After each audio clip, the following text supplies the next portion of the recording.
I know. Hey, good evening. Thanks for being here. My name is Ozzy Biazatolu. I'm a member of the local Texas Rugby Referee Association. And the reason we're here today is to discuss somewhat, hard to understand, but at times very important set of laws in the law book that govern replacements. And and the reason this is worth discussing as a separate topic, because in recent years, over the past 15 years or so, these laws have become complicated. They're important, and they can be hard to understand. But understanding these laws is similar to understanding the rules of a game of chess. It makes teams more efficient. I think it might add to the enjoyment of our rugby experience, just knowing what they are. You can see them applied. You can see them applied correctly or incorrectly. And another goal here is to help educate the local rugby union, and then maybe make us all better, rugby players, better rugby coaches, and also we have refs. Refs are always learning, so we can learn the laws better. And I should say, how did this all begin in my crazy world? I can honestly say I've spent most of my years in rugby not really paying attention to this much at all. And then I was asked to help out as a tech zone ref for the local MLR team here in Houston, the SaberCats. And then, this kind of like similar to being in grade school. I mean, I was motivated by this incredible sense of fear, and fear of not knowing what I should know, which in the middle of a game under stress. That's what made me decide that, I'm going to try to spend some time learning this. We have in the MLR, we have a little mini guidebook on the tech zone, which covers law free and a number of other things. And these notes started from that. I kind of added to them a little bit, and I hope it's useful. I hope I got it right. I think it's mostly correct. And the purpose of this, brief presentation is to just sort of explain the basics. We don't have to be experts on every nuance. We don't need to know the crazy, hypotheticals that can take 10 minutes to explain, but I think it's important for most to at least understand the basics so we can apply it quickly and in a way that makes sense and avoids confusion. Okay, and as always, I happy to be stopped at any time for questions. Now, in this little presentation that was part of this, I hope everyone has it open. It's not. We say something now. Does everyone have a copy of that 4-page? There's the link in the chat. Okay. Should be a link in the chat. And is it also online, David, for future people who listen to the recording? It's in the minutes, and I believe Wendy posted it in the Facebook post as well. And I can share the screen if need be, if somebody doesn't have the chat. Yeah, we may share the screen. I wonder if I should do that. I'm sure there's a way. I should have asked it before. Share screen. Sharing the actual presentation, because that is more important than my face. Okay. Has everyone seen the manager replacements under Law 3?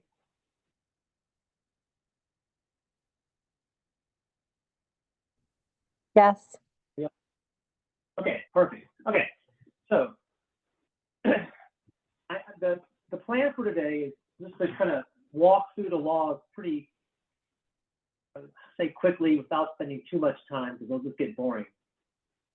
And then after we walk through the laws, if you look at the very last page, there's kind of these discussion questions, and they build on each other, sort of a step banner. So I think going through these questions, we can get a feel for how this works. And some of it, is very different than what we've been taught.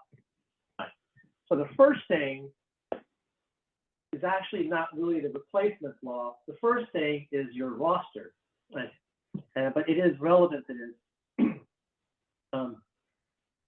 Again, this is the new philosophy, the new paradigm of rugby, and that is that we require teams to have trained front row players. And to the extent a team does not have adequate front row players, we make that team lose a potential replacement. And if you see in section 1, so a full team of 23 must have 6 front row players, right? And so that what that means is the 3 who are starting, obviously start with 3, and then 6 others who are identified as being, able to play in the front row. And specifically, if you want to see what the law book actually says, it says they have to be identified by position. So my guess is for local rugby, you'll have many players who can play many positions, and that's fine. Some of the MLR teams are very specific. They'll say this player can only play tight head. I've always wondered, why can't they play anything else? But for other teams, the SaberCats are like this. They're pretty quick to identify a player who's cross-trained. They'll say this player can play tight head, loose head, or hooker. So they might have many replacements. So you got to have at least 6. And let's say a team only has 5. And if you look at the logic here, well, you only have 5 front row players, meaning 3 starters and 2 replacements. You can't have 23 people on your team. And that kind of works its way down, right? And the goal there is to say, look, make sure you have adequate front row players to avoid consequences, which we'll see coming up. All right, so the basic replacement law, and I kind of wrote the law references here. And I'm using the term, if you notice, I hope unless I goof up, I won't say substitute, right? There's substitutions. Those terms aren't used anymore. And the term is replacement. And the basic law, subject to exceptions, that each replacement player may only be used once. So I like to think of it, a team starts, let's say a full squad with 15 players on the field and 6 replacements, or sorry, 8 replacements. And the question is, may that player come on the field for whatever reason? That means one of the 15 had to leave.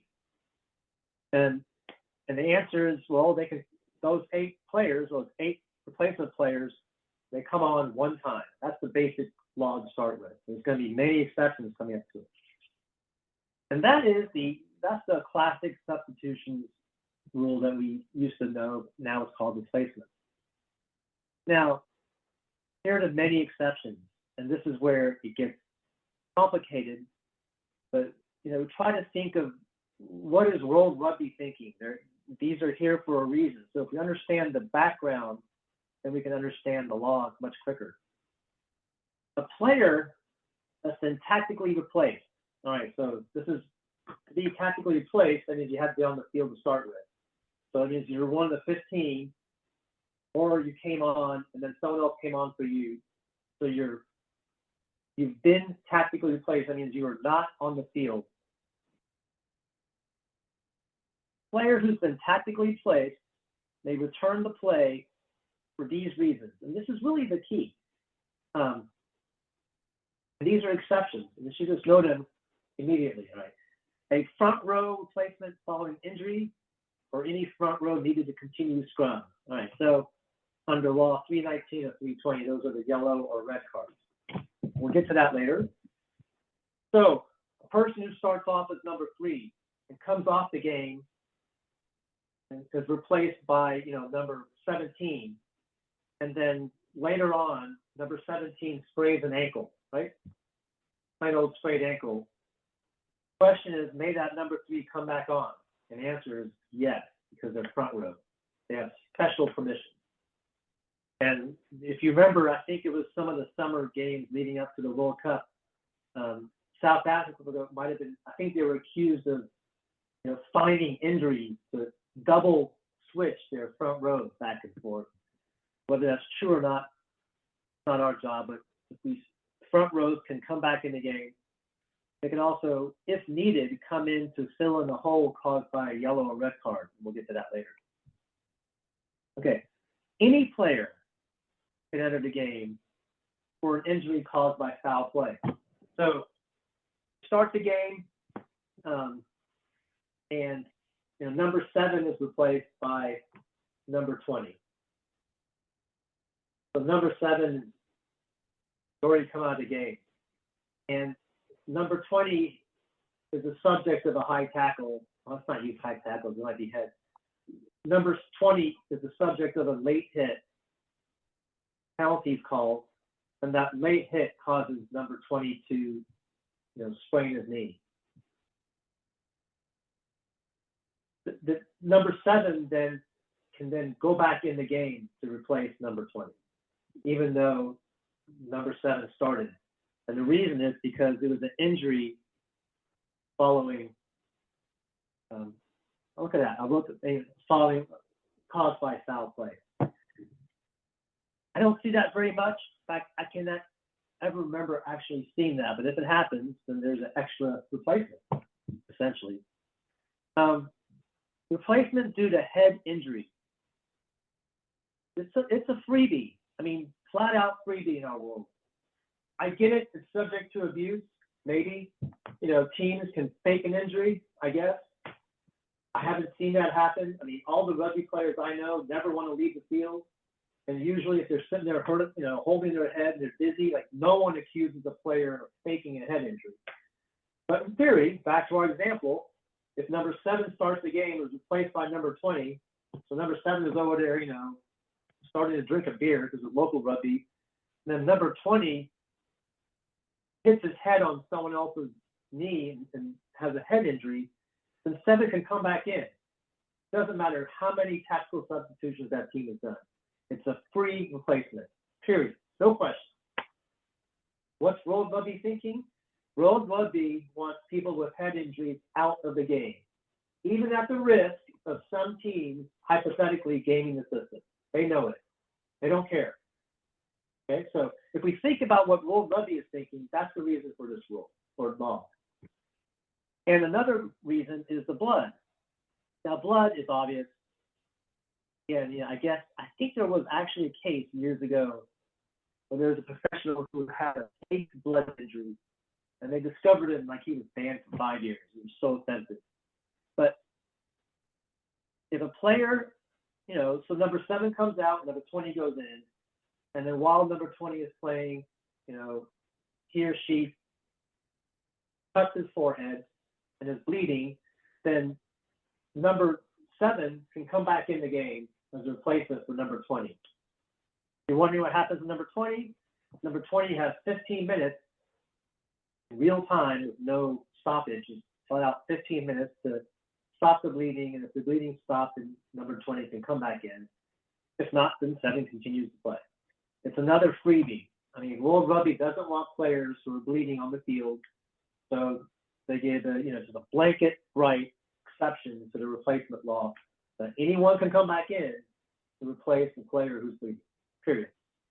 So if we understand the reasoning, then we understand these two laws.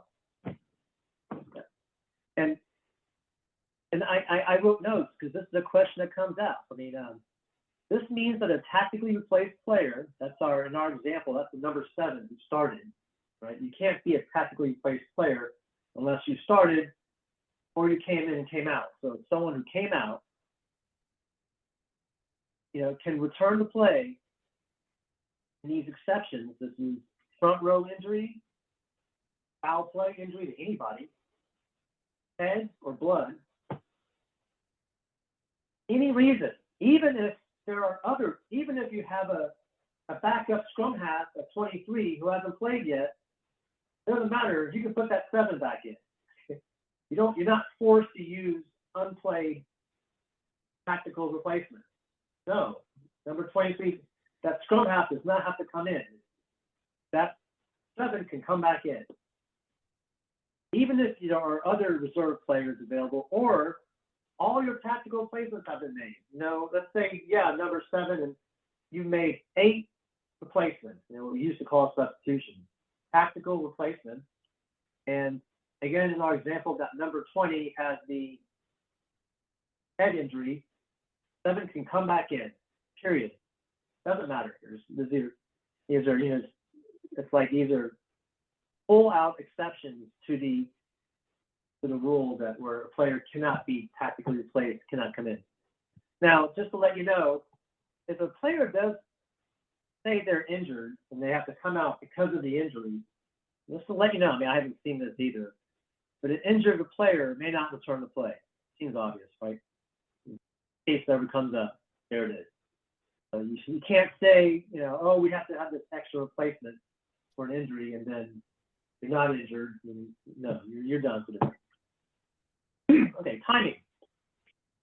This is in Law 3. Why not discuss it here? It's not really the topic, but I thought it was kind of nice to know. Because this does come up, even in local rugby. And replacements are only made when the ball is dead. That's the law. And this one comes up. If blue gets a penalty kick awarded to blue, red coaches on the sideline yelling,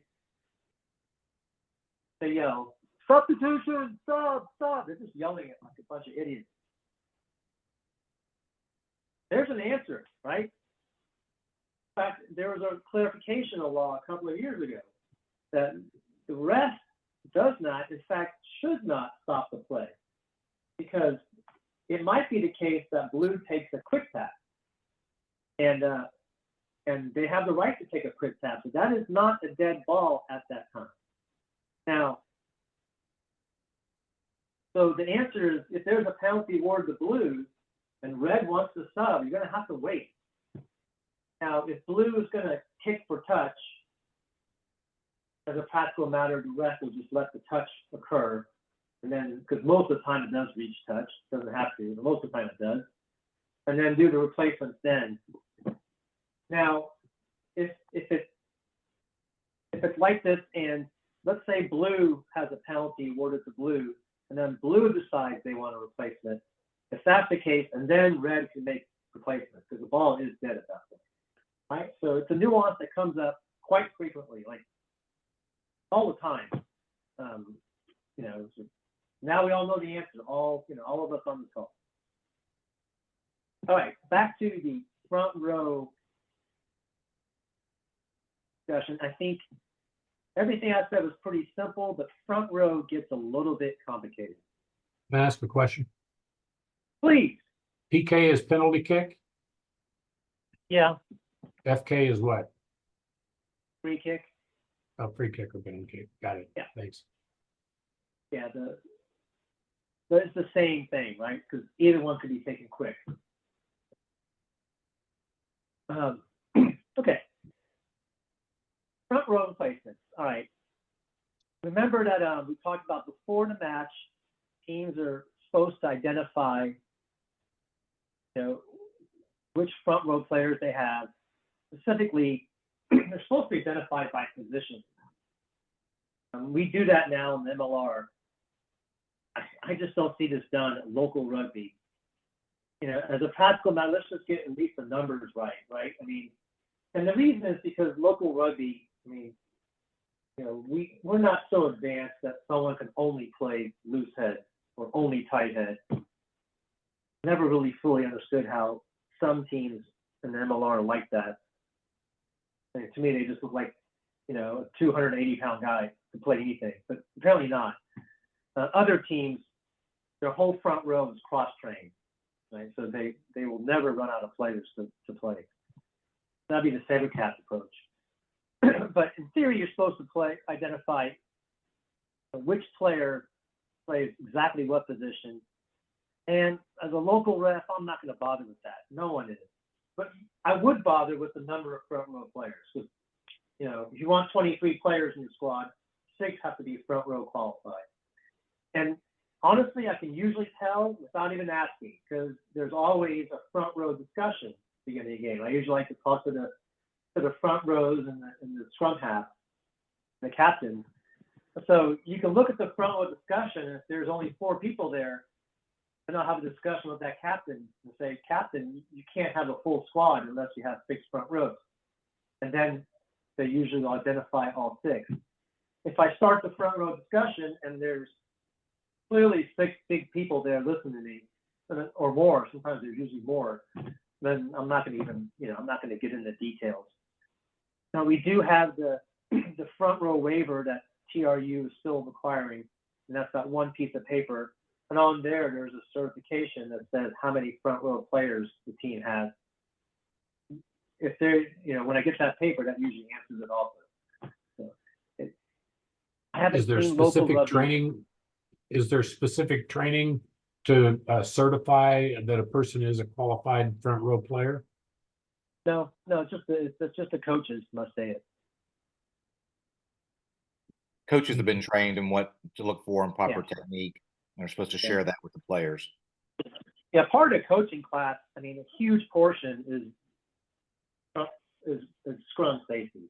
I mean, more than anything else in that coaching class. That's probably the biggest topic. To But, cut even down the on the coaching restarts from collapsing and all whatnot, right? But it's up to coaches to know this. I don't think there's a certification any different. Okay. Understood. Now, just another note. People say, yeah, we have backup front rows, but one of our front rows is currently playing, center. It's usually going to be a center, right? Because usually about the same size at times, and that's fine. You can have a front row who's a center or a flanker. Ireland Six Nations, their third backup hooker was that flanker, and they actually had 2 hookers go out pretty early on, so that flanker ended up playing hooker for a long time. And so you can have backup front rows, other positions, perfectly fine, right? There's just have to have at least 6. You may show up at a local game, they may have 8. That's perfectly fine. But just to let you know, only a front row can replace another front row. I'm wondering, why in the world they ask that? Well, it might come up in uncontested scrums. Sometimes teams think, okay, we're going uncontested scrums, so can I put maybe since scrums aren't scrumming anyway, I could see that being a clever strategy. Maybe if you want to replace a big player with a small, fast player to have an extra speed on the field, then I'm going to put another wing in the front row. If they're not scrumming anyway, who cares? No, only players who are identified as front rows can be in the front row, even if it's uncontested scrums. That's when this comes in. It's kind of funny. I mean, we all know these clarifications, David, that the reason World Rugby probably had to write this clarification in 2011 is probably some team did exactly what you just talked about. Usually how it works. All right. So here's the front row confusion, which can add to adds to the confusion here. Let's say a front row gets a yellow card. What do we do, right?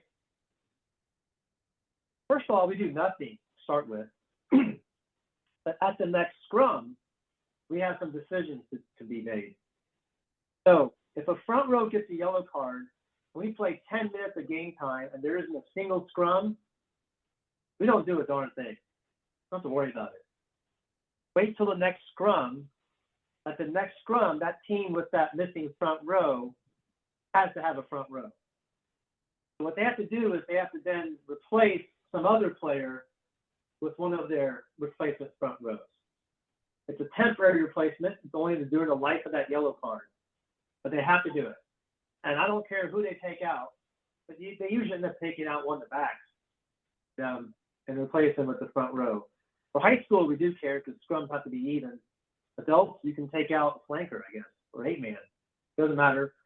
Someone has to go out for your front, so you have someone who's qualified to be in the front row.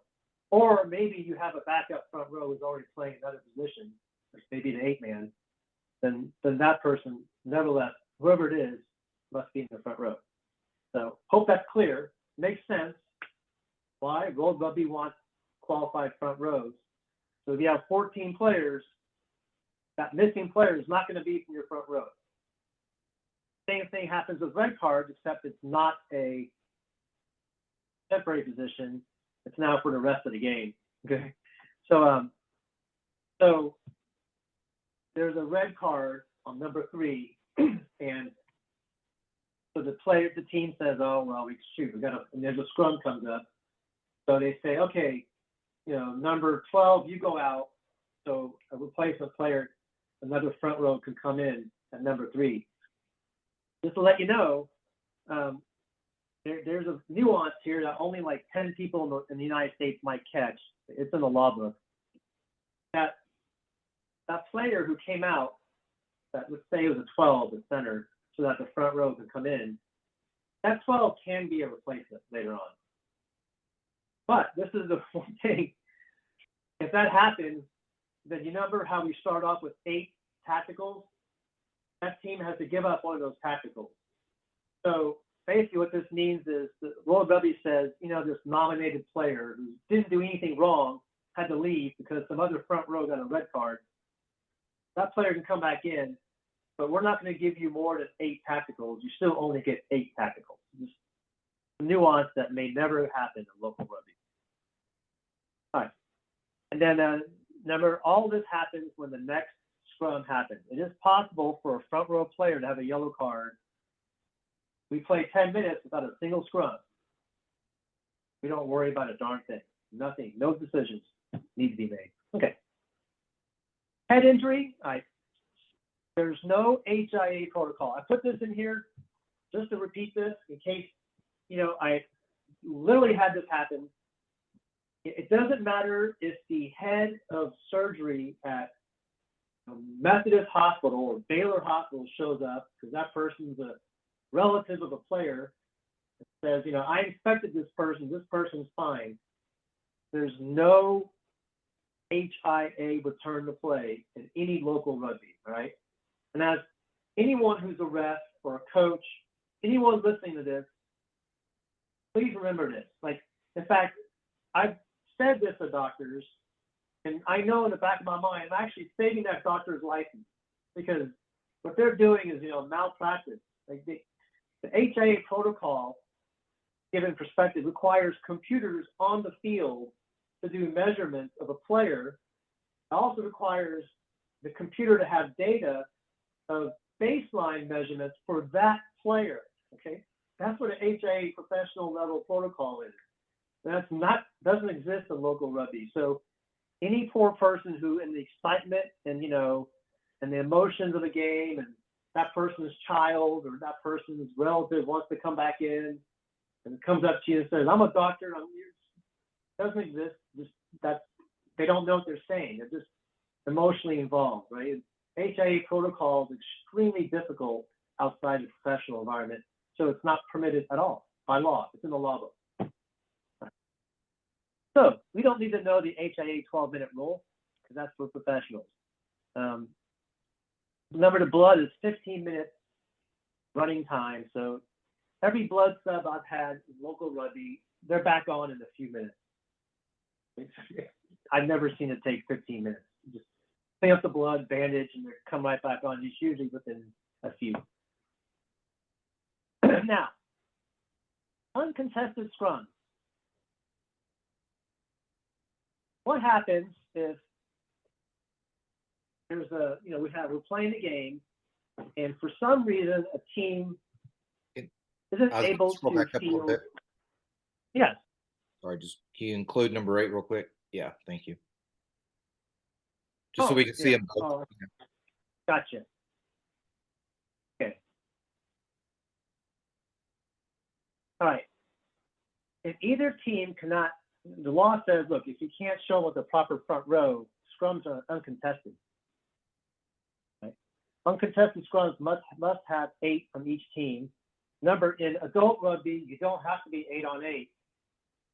But if it's uncontested, you have to be 8 on 8, just like the kids. And so if the teams can't have properly trained front rows, we go to uncontested scrum. If a team has a front row player who can play in that position, the team must play that player, right? Unless they're injured, then there's a consequence. We'll get to it. But a team can't say, oh, you know, we have this front row player that's backed up, or our backup 17, but we're doing so bad in scrum that we're just not going to play him anyway, period. They're getting killed. They can't intentionally cause front row scrum. Okay, so I don't know if we'll see that in local rugby, but you know, you could see a team doing that.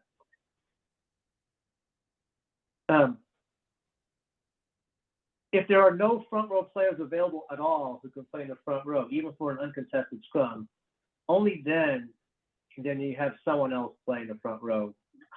We're not going to see that, but just in case it happens. Okay, so, but what happens if there are uncontested scrums? Well, if a team caught, let me explain the concept, okay?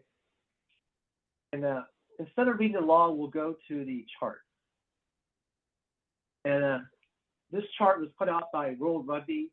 The game management guidelines also has a pretty well done chart, the same thing. And but the concept's pretty clear. If, let's say blue is the cause for uncontested scrums, blue has to lose an additional player. It's a penalty, think of it. It's something to make that consequence, you know, paid by blue, unless it wasn't really blue's fault. And that's the philosophy. If we can understand that, the rest of this all sort of makes sense. Now, one aspect of that, sometimes two separate events, you know, not the same time, maybe they could be 20 minutes apart, cause uncontested scrums. Well, World Rugby looked at that and says, look, we can't sit here and have a multi-dimensional chart. We only look at the second event.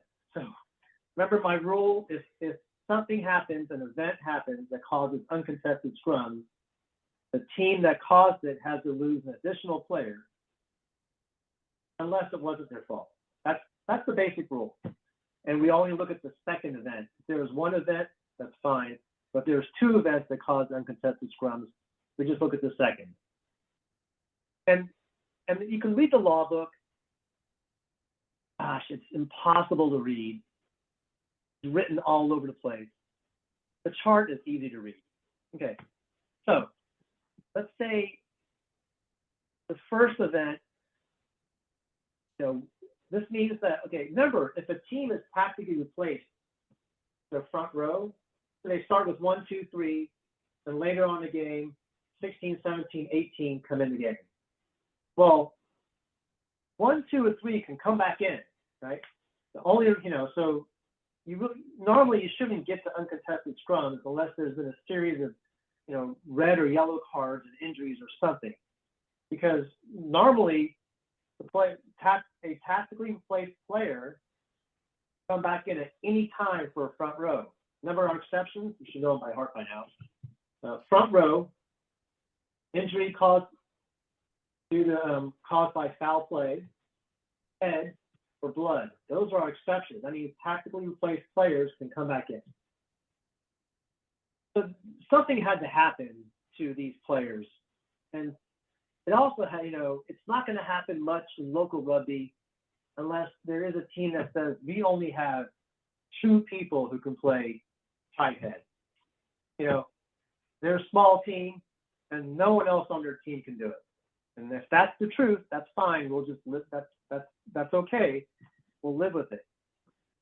And so let's say a team has, you know, their first tight head. We'll use tight head because it's easy. And it's also, I think, probably the hardest front row position to play. So it might be the case the team only has 2 players out of the squad of 23 that can play tight head. And let's say the first player has they call it here a contact injury.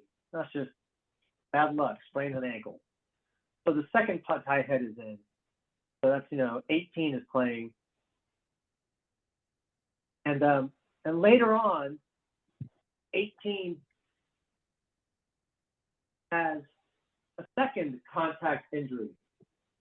Okay, so the first, number 3, sprains an ankle the first half. In the middle of the second half, number 18 also sprains an ankle. It's a bad day for ankles. And this team says, we have no one else who can play tight head. All right. What happens to that team? Butch, can you tell us what happened?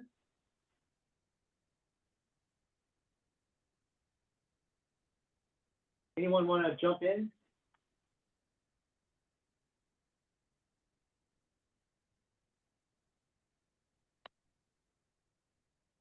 Okay, I'll do it. I guess, am I not hearing anybody? David, how about you? Do you want to guess? I've already got in trouble for guessing, so no. Okay, we're here though. This is a safe place. So we have, they only have 2 tight heads, and the second one sprains an ankle.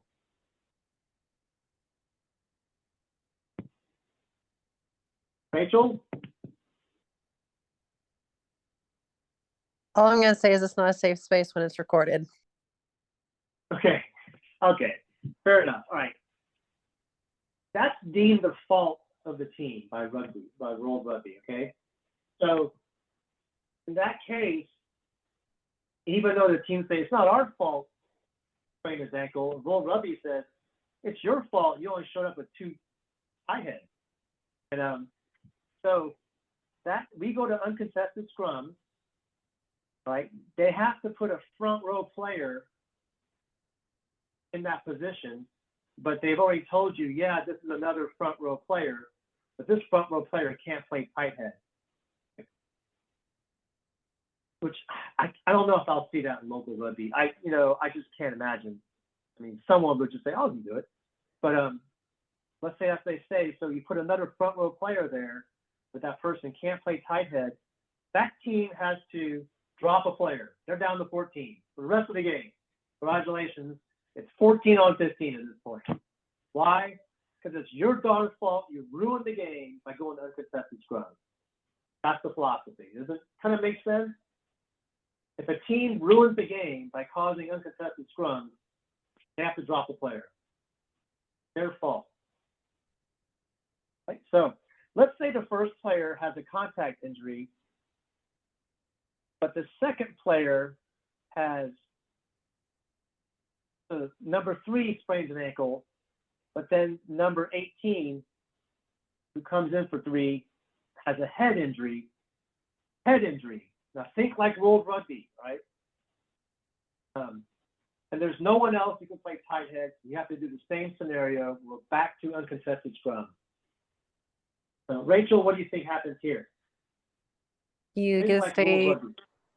if you're thinking like World Rugby, then you get to stay at 15. Exactly, you got it. And see, if you see a little chart that says, do they lose a player? And the answer is no.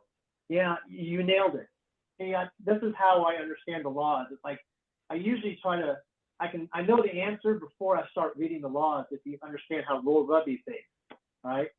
They don't want an 18 to keep on playing that second tight head. They don't want that second tight head to keep on playing because that tight head doesn't want to lose this, very important match for his club, even though that tight head has a head injury. He's not telling anybody, okay?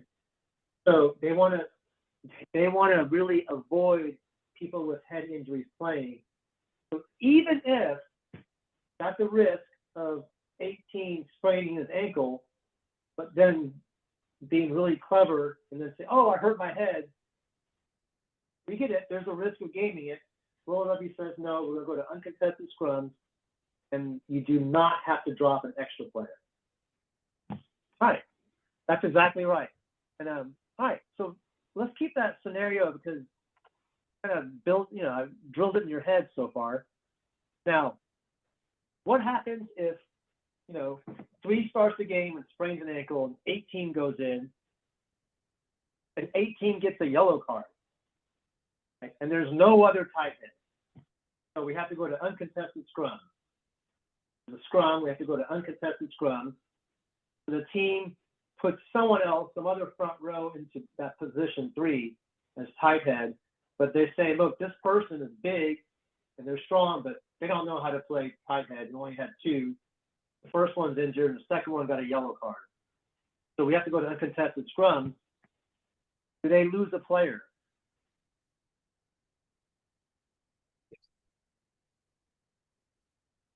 You want to guess? Guessing yes. Exactly right, David. Yes, they do. Because it was that team's fault for getting a yellow card. It's a penalty, right? And so what will happen is because they, in order to get that extra front row in, even though that front row was not a tight head qualified front row, but it was a front row, that team had to then nominate some other player to get off the field. That scenario, okay, the first event to contact injuries, I don't know if you can see my arrow, I hope you can. Correct. Right there. And then the second event, we go over to the column. The second event is a yellow card. That team will be playing with 13 players for the next 10 minutes. Pretty amazing, huh? Well, but Ozzy, just to clarify, it's only for the next 10 minutes, back to your original point, if there's immediately a scrum. Because you can play all 10 minutes. If a scrum doesn't get called, they don't have to bring a front rower in on a yellow card. That is exactly right. Glad people are paying attention. That's exactly right. You're right. It may be, yeah. You're right. Yeah, exactly right. It may not be at all. It may not be 10 minutes at all. In fact, most likely much less. It may be 0 minutes. We don't make any of these front row decisions, no uncontested scrum decisions until the next scrum occurs. Right. So if the replacement, and this is true for any, yeah, you're right. The second tight head gets a yellow card, and there's no other tight heads because the first one's already injured. The team just plays with a player with a yellow card, and there's no scrum for 10 minutes. Hey, 10 minutes later, player comes back in, everyone's happy, no problem. And this, I should say, and the yellow card is only 10 minutes. So if a team causes we only have to have the uncontested scrum during the yellow card, right? So when the yellow card is over and the 18 comes back in, let's say we had to nominate a player because we had to do uncontested scrums for 5 minutes. Then that player, come back in, everybody's happy, you go back to normal. Once you have a full normal scrum again, you don't have to, once you start with uncontested scrums, if it's because of a yellow card, it doesn't mean that you're uncontested scrums for the rest of the game. It's just during the point of that yellow card. That's a great point. I'm glad you mentioned that. People are paying attention. Thank you. Okay. And so what happens if we did the head injury, remember, because World Rugby protects people and they don't want a player to play with a head injury. So they give free replacement. Anybody, if you have a head injury, anyone can come back in. Doesn't matter if that player was a starter who left, they can come back in. It doesn't matter if you have other players who haven't even played yet. You can put any player you want back in to replace someone with a head injury. In a similar vein, if uncontested scrums are caused by head injuries, blood injuries, or foul play injury, right? Injury caused by the other team's foul play, then we go to uncontested scrums, and that team does not have to lose an extra player. Does that help? So Ozzy, worst case scenario, question for you. Hmm? So Team Blue uses all of their subs. They had their full complement of front row players. They make all their subs. And then on the same play with 5 minutes to go, there's a foul play injury, a blood injury, and a head injury. now they can use replacement number 9, 10, and 11. Any one of them. Yeah. That's right. Absolutely. Okay. Yeah, and that's a good point. And you know, in fact, I'm glad you asked that question, David. You know, I don't even count replacements like that anymore. You kind of do, but really the question is not how many replacements did a team make. That's not the question anymore. How many? Here's the right question. There's a player who's in a reserve position. May that player enter the field? That's really the question, right? And of course, the answer is yes, if it's one of your 8 tactical replacements we discussed. That's your 8 subs, but it's really 8 tactical replacements. But on top of that, you got these whole bunch of exemptions, and they just, remember? On top of that, a tactically replaced player can come in for all these other reasons. So you're right. As you pointed out, you use the term sub, but Replacement, let's correct. use sub, you know, but you nailed it, 8, 9, 10. So, you know, if someone asked me, how many replacements can you have in a game? And I'm like, well, you know, how creative am I allowed to be? I can probably make up a scenario with 20. We just go crazy with it. Like, if literally every 3 minutes someone has a temporary blood sub, so you're going in and out, in and out, in and out. You can have a blood sub 20 times, perfectly fine. Back and forth, back and forth. Great question, though. So I think you're getting it, David, that, you know, the number 8 is really not relevant anymore. 8 is just sort of how many, you know, tactical replacements, means replacements for strategy or for a normal injury. And then you have on top of that all these additional exemptions, which, you know, in an MLR game, you know, we'll have our 8 tactical replacements, and typically, I mean, typical game with all the blood and HIA checks, and you know, and front rows going back in. Remember, anyone can go back in, back and forth for front rows. If you have a healthy front row player, you got to keep the scrums going. They can come back in. You know, we usually end up not 8. I mean, on the game card, it's going to be somewhere around like 12, 13, 14, you know, players coming in and out. Way Hey, more than Ozzy, 8. so one thing that your chart doesn't cover is, so again, let's say blue has had 2 players go out because of foul play injury from the other team. The other team's just Okay. high tackling left, right, and center, and both tight heads have now gone down. And we're now at uncontested scrums because blue doesn't have a tight head available. Yeah. But it's the other team's fault. The other team has effectively been taking out your tight heads because tactically they're sick and tired of getting dominated in the scrum. So they want to go to uncontested because that's the only way is there ever a time? Is this when you just red card them, and because the only way to get, like, to penalize them for that behavior is get the numbers down? Yeah, you're okay. First of all, this is the World Rugby chart. So yeah, it's the chart. It's from the game guidelines covering, you know, this uncontested scrums. And but in that case, no, it doesn't. There's no thing about a foul play injury causing the other team's, you know, front row players to get taken out, so they're uncontested scrums. So that first team has to then, you know, but hopefully the head contact protocol covers the foul play injuries. There's already been some yellows and reds issued, hopefully, right? Yeah, you're right. That scenario is not discussed in the laws. Nothing's perfect. Okay. But, you know, man, another great question. All right, let's go through these scenarios. These are quick questions, all right? And this is kind of what we've been discussing.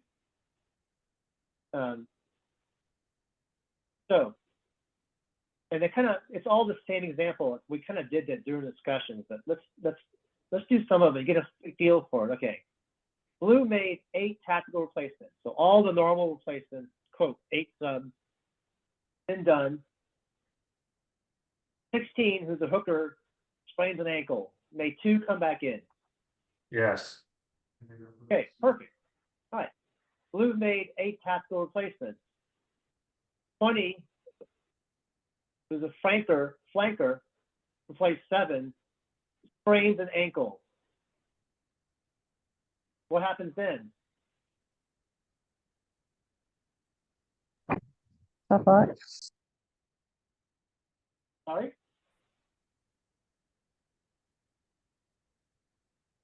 Okay. Remember the first example, 2 was on it to return to play for 16. And the second example, May 7, the flanker returned to play for 20, who's not in the front row. No, because he's not a front row player. Bingo. When foul play. Too bad for Blue. They're playing with 14 players. Okay. This is just a normal player got injured and you ran out of tactical subs. Too bad for you. You made, you should have kept the sub in reserve. You're playing with 14 players. Hey, when I played rugby as a kid, we only had 2 replacements. That was it. That was the laws. I mean, you have 3 injuries, keep on playing with 14. It's too bad. Okay. Trick question, and maybe no one here may care. Now, I might be one of few people in the entire state who knows this. It's so obscure, but there it is. If this was a high school championship or any youth games, in 20, come back in for 7. You're not going to know this one. All right. In the under 19 law variations, World Rugby said any player can come back in for any injured player, period. So if you're a high school rugby coach, if you want to make a replacement, make a replacement. Don't, if a high school rugby coach is thinking, I need to save a replacement in case someone gets injured, right? Which is which you should think if you're an adult coach. High school coach, if they're thinking that, they haven't read the under 19 law variations. Because in high school rugby, any player can come back in for any injured player. Well, I've added here. I might be few people who know this thing. All right. All right, back to your question. Blue made 8 tactical replacements, all 8. The Dave McPhail question. You already answered. Dave, you did this. Then 20 has a blood injury.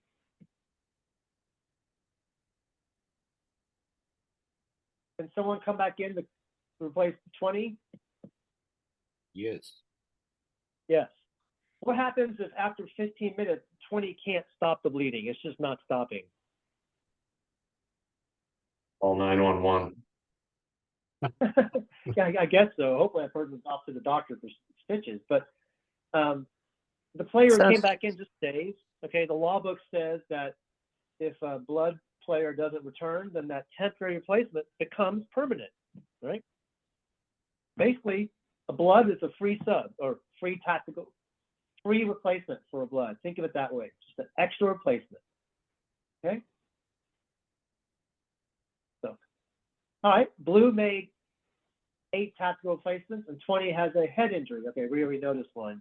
Rachel's the expert. What happens here, Rachel? You get a sub. Yeah, you get an extra replacement, period, right? World Rugby's protecting head. All right. I mean, this is great. All right. Okay, this is now the front rows. All right, so we'll go through the front rows quickly, the rest of these questions, but they're so easy now. Y'all know it so well. All right. So Blue has 2 hookers, 2 and 16. 2 start the game, and then 16 comes in, and then 16 sprains an ankle. May 2 return to play. I think we all know the answer, right?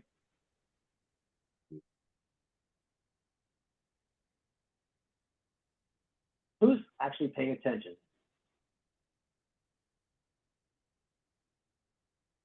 David, you want to guess? Yes. Yes. Okay, this is an easy one. All right. So, okay. Yeah,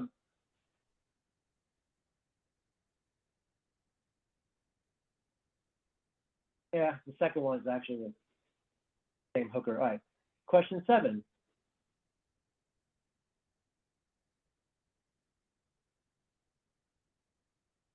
question 7 is a repeat, so they can all come back to it.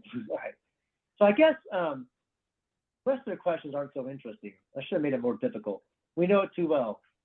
Maybe I'll ask a better question. So, all right, without looking at the laws, David, you already said it. Can you list the 4 reasons why a tactically replaced player may return to play?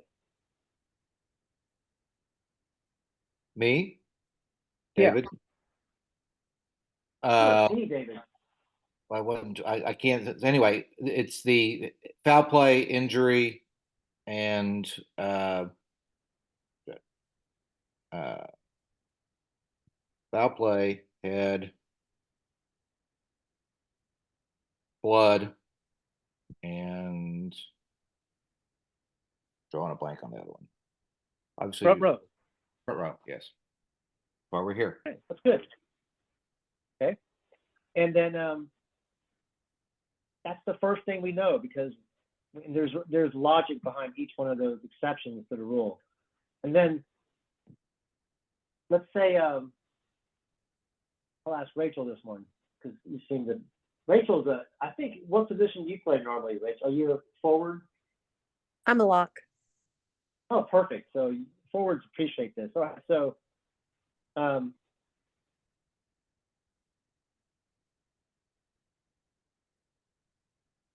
so your team.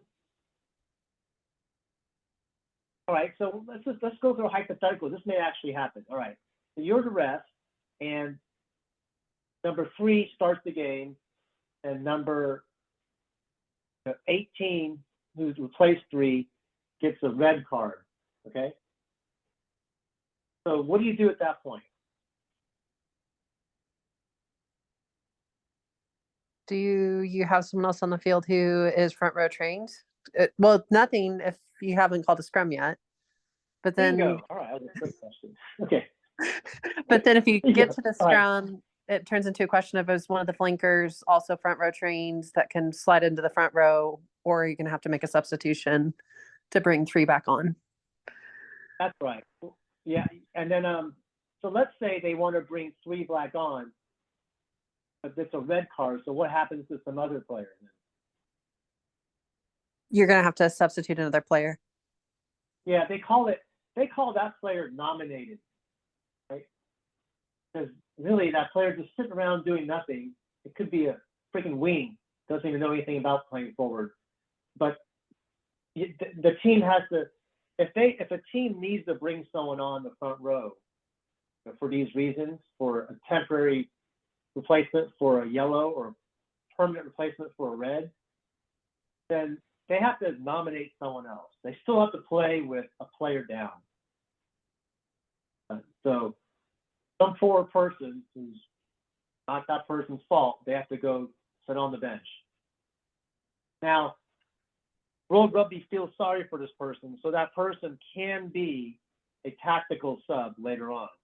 So, as if that person, started off as a reserve, because that poor wing didn't do anything wrong and had to leave because the first tight head got a sprained ankle, the second one, punched someone and got a red card.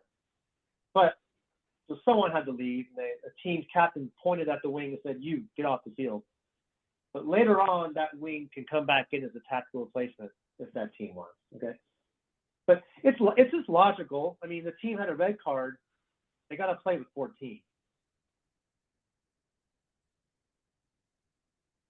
Okay, I think as far as I can tell, I think that's the basics. I mean, if we know that much, that's probably everything we need to know. Any hypothetical questions like this almost never come up if they're any more complicated, which we just discussed, which is basically the fundamentals, the 8 replacements, the exceptions to replacements, and you got to show up with the front row player. If you don't,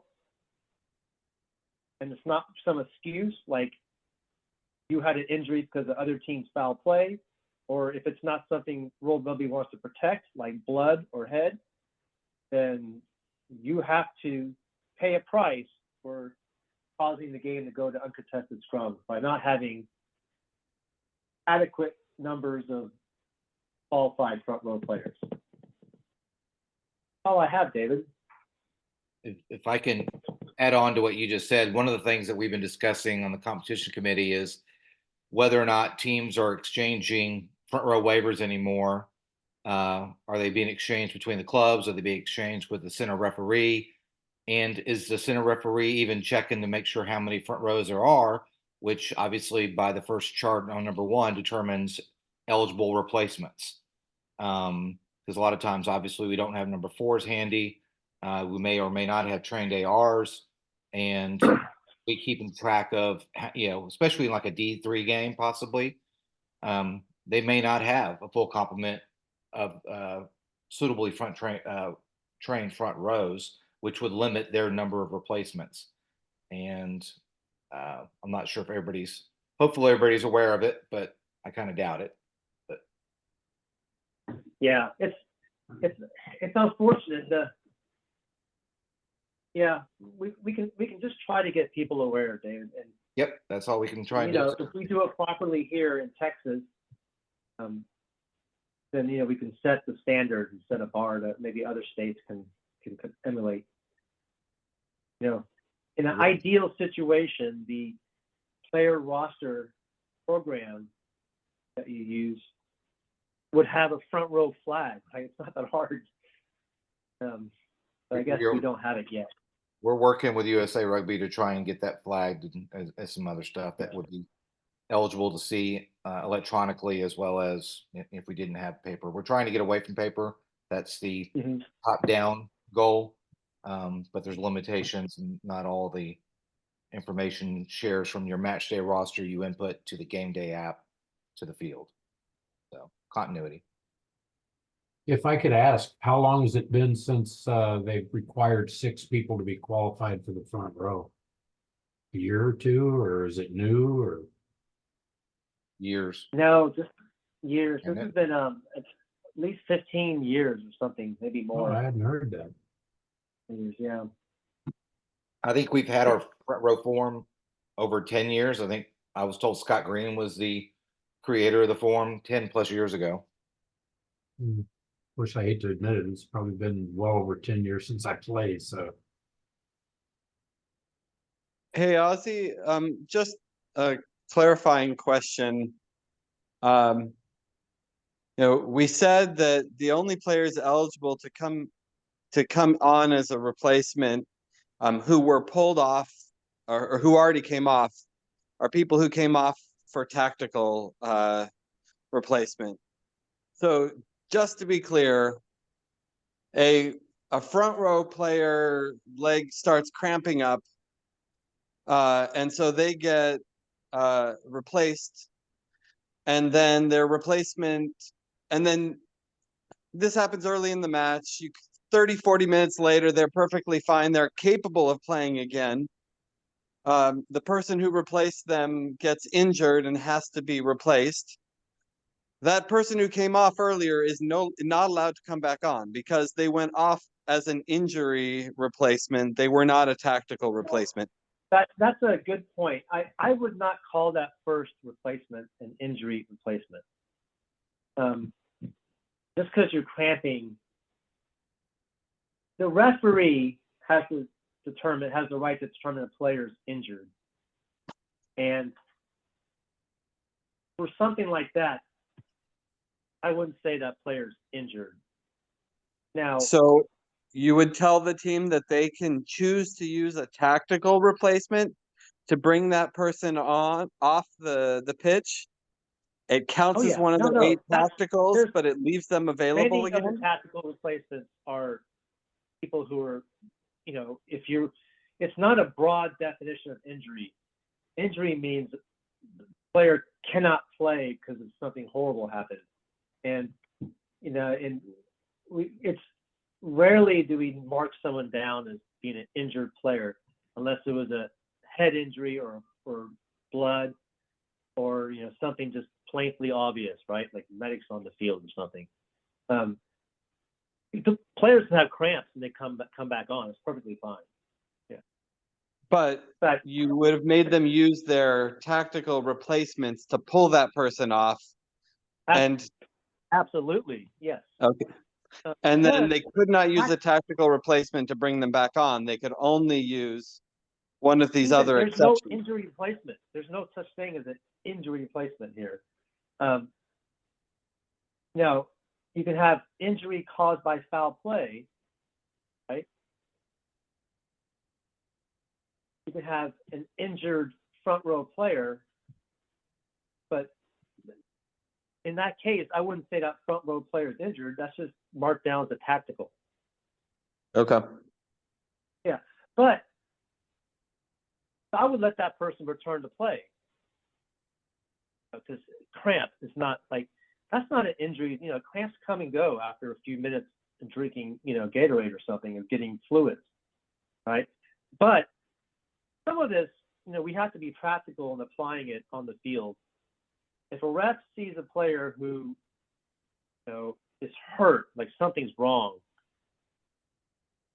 and they come off, and usually what happens is coach gets desperate towards the end and tries to say, oh, this person's much better now. Like the ref can say, no, that was an injury. We all watched the medic take care of him. That's, you know, that's not a cramp. Usually if someone is just sort of mildly bruised and they come on, that's just a tactical replacement. We're not going for a broad definition of injury where someone is not allowed to play for the rest of the game for any reason. Okay. We do have to be practical about it. Yeah, good point. When have I seen, you know, I haven't seen an injured player come back on. Usually, again, we see it all, you know, if there's a player we mark as an injury, it's because like you look over and their knees all swollen up and they got ice wrapped all over it. There's like, it's pretty clear this person's injured. That's just written in the law book. You know, just in case there's some crazy reason like that front row player really was injured, right? And their knees bandaged up and got ice all over it. Then they get to a point where they're running out of front row players and they're about to get hit with an uncontested scrum, and the coach gets overzealous. You know how the pressure is, and then tries to put that first player with that hurt knee back in the game. This gives the refs the proper excuse to say, nope, that person cannot come back in.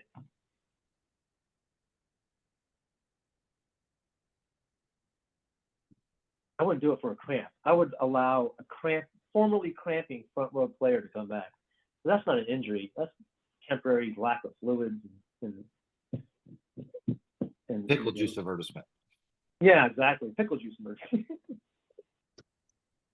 So you're right. I mean, some of this can be gained. You know, more likely what happens is South Africa was accused of doing this last summer for one of their pre-World Cup test matches. You know, their coach was saying afterwards, he was saying, oh, we just really care about safety at South Africa. What they had done is they do the thing where they have the front row, then like halfway through the game, they replace the entire front row. One big, you know, redo, right? And then later on, some of those front rows said, oh, I'm injured, you know, was kind of like hobbling around. So then they let some of the front rows that were resting for a while go back in